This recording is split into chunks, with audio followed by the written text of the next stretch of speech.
Here we go then. Yes guys, welcome back to another video. I've realised that when I rock up to these Chelsea news videos wearing these kind of shirts with all my buttons undone, it kind of becomes the most casual news show on the planet. But we're going to roll with it anyway. Got a little mascot here as well, as we've not been able to locate Lampard the dog. In today's video, we're going to be talking Chelsea transfer news. But first things first, I want to take a look at the official new Chelsea kit. It's something that we know is coming every single year. The kit changes. They are bloody expensive, I'm not gonna lie. And this year, contrary to what a lot of people are saying, it's very commonplace, you know, amongst the footballing world. When a new kit is released, we like to hate it. We like to dislike it because we know that we're probably gonna spend money on it and it's different to what we're used to. It's the same with anything in life as human beings. Whenever something new comes along, we're like, oh, what the bloody hell is this then? But this home kit, I'm actually quite fond of it, to be honest. Whether you like the sponsor 3 or not, we always know that there's going to be a sponsor whacked on the front of it, and 3 is Chelsea's sponsor from next season. What I really like about this one, I always like the Nike tick. I'm actually a bit of a Nike fanboy myself. I like the black. I think the black rings around the arms and the ring around the neck, and also going down the side of the shirt is actually really classy. I don't want to spend flipping 10 minutes in this video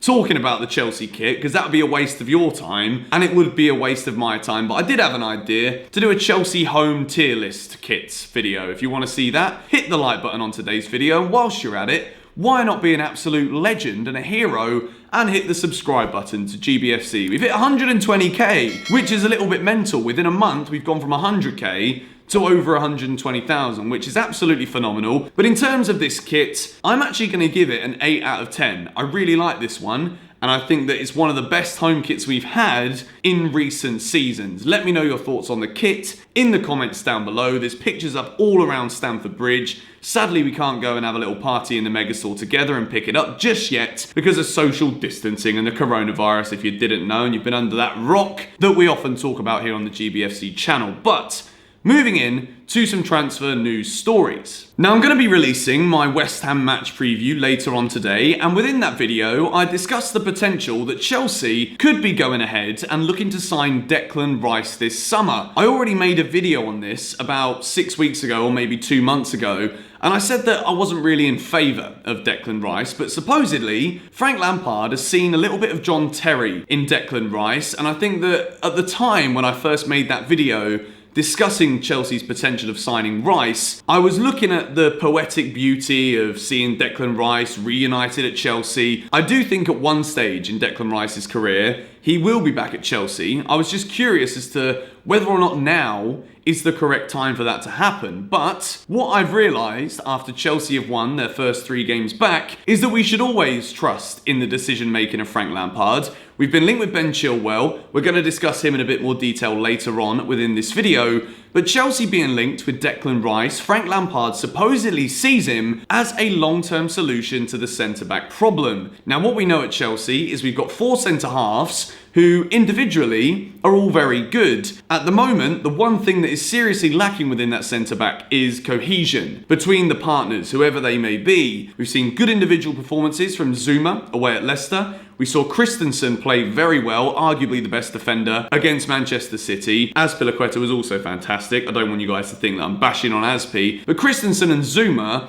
seem to be the front runners in most people's opinions right now. Declan Rice, would you like to see him come to Chelsea? Let me know in the comments down below. He could be used as a number 6, but I think the way that Frank could potentially see it is coming in as a centre-back. But what I really want to discuss in today's video is the left-back problem. Marcos Alonso is actually doing quite well at the moment, and you'll see me talk about him in my West Ham match preview later on today. Second video, 2 vids in one day. Aren't you guys flipping lucky? But the news coming out of Paris Saint-Germain is that Kurzawa has signed a brand new 4-year deal at the club. What does this mean? Well, Alex Telles was supposedly on his way to Paris Saint-Germain because Kurzawa was going to be leaving on a free. This could be a piece of business from PSG, which means that now Kurzawa's signed a new deal, they can keep him as like a backup at the club, maybe for another season, sell him on for a bit of cash next year, which is obviously would make a lot of financial business sense from PSG. But what it says is potentially Kurzawa could be the left back that they're looking for, and therefore they're no longer going to be interested in the signature of Alex Telles, meaning that Chelsea can go back in for the player. After watching Ben Chilwell so far, obviously he scored that goal against Watford, but his performances, even against Chelsea, were extremely underwhelming, in my opinion. I think that we know that Frank Lampard, he's got Ashley Cole breathing down his ear saying, Ben Chilwell, he's Gareth Southgate's left back for England, he's going to be the long-term left back for England, he's still 23 years old. It all fits this nice little narrative of the England team and the Chelsea team being like this cohesive partnership together at club and country. But Ben Chilwell, Leicester is still trying to hold out for over 60 million, they're talking 80 million pounds. And even though Emerson didn't exactly set the world alight in that FA Cup game against Leicester, I wouldn't say that the difference between Emerson and Chilwell was that of 60 million quid. I'd be expecting fireworks if that was the case. Now, with Alex Telles and PSG signing that new deal with Kurzawa, Alex Telles for me has got to be the man that Chelsea are looking for.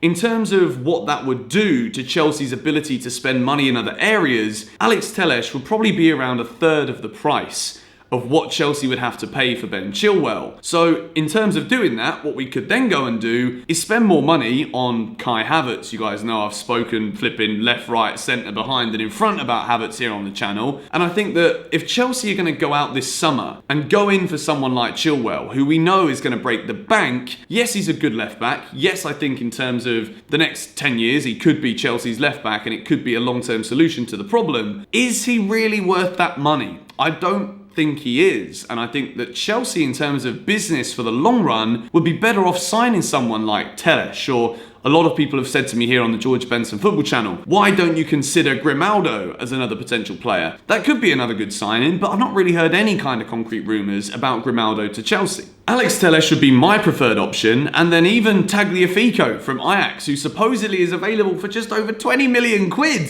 For me, it's just a no-brainer that Chelsea should be going for one of these players to free up finance for another position. But at the same time, I'm very much in this boat right now where #TrustFrank is exactly what I'm going to do. Because if Frank Lampard wants Chilwell, if Frank Lampard told me to do anything, I'd probably consider it at least for a few seconds. You know what I mean? Like, he's my childhood hero. But I think in terms of Chelsea and the left back thing, I'm quite passionate when I say that the money should probably be spent on a Tagliafico or a Telles, because Chilwell, despite being a very good player, don't get me wrong, if Chelsea go out and sign Ben Chilwell, I will be happy, because I think he's going to be a very good left back for the future. But the money, 60 to 80 million, is absolutely ludicrous money, and I don't think it should be spent there because it could be spent in other places. But we're going to move away from the left back discussion. I'd love to hear what you guys' overall thoughts are on the left back transfer debate at Chelsea right now in the comments down below. But another story that has cropped up after it's not really been spoken about for a couple of months is Angel Gomes of Manchester United, the player who is going to be potentially available this summer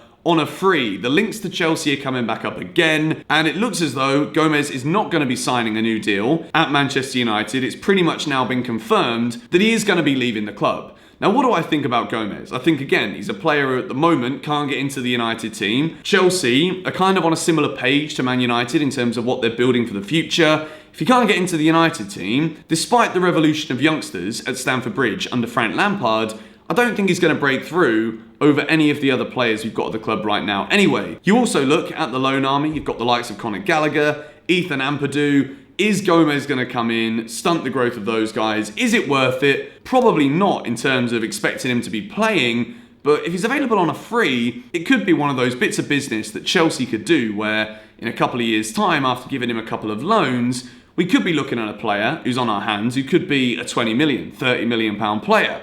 So for the sake of giving him a contract now, surely this one is a no-brainer in terms of fueling the Chelsea youngsters again with the potential of selling him for some cash in the future. Or maybe we sign him and then he does become a world beater, in which case we'd have stolen a prodigy off of Manchester United, which again would be a nice little piece of bragging rights for the Blues. So just a couple of little stories to discuss today in this Chelsea news video. The new kit, that is the main thing I think. Let me know in the comments down below what you think of it. And as I said at the beginning of the video, if you want to see a Chelsea home kits tier list video, then let me know. It could just be a fun additional video we do on the side. Obviously, the tier list content was something that we did more when we didn't have any football to watch, because it's kind of just like a cool little addition to the channel. But if you guys want to see more of those, let me know in the comments down below. Thank you guys for watching today. As I said at the start, if you're not yet subscribed to GBFC, I'd love it if you could, because we're building a nice little community and family here. And very soon, there's going to be, this is just a standard pint glass, but I'm going to be releasing Yes Guys mugs for you guys to drink your coffee from, and also Yes Guys beer glasses, so that you can enjoy a nice cold one with the Yes Guys branding over the summer. So stay tuned for that coming soon. Thank you guys very much for watching. As always, I will catch you later with a West Ham match preview. Come on, you Blues. See you later.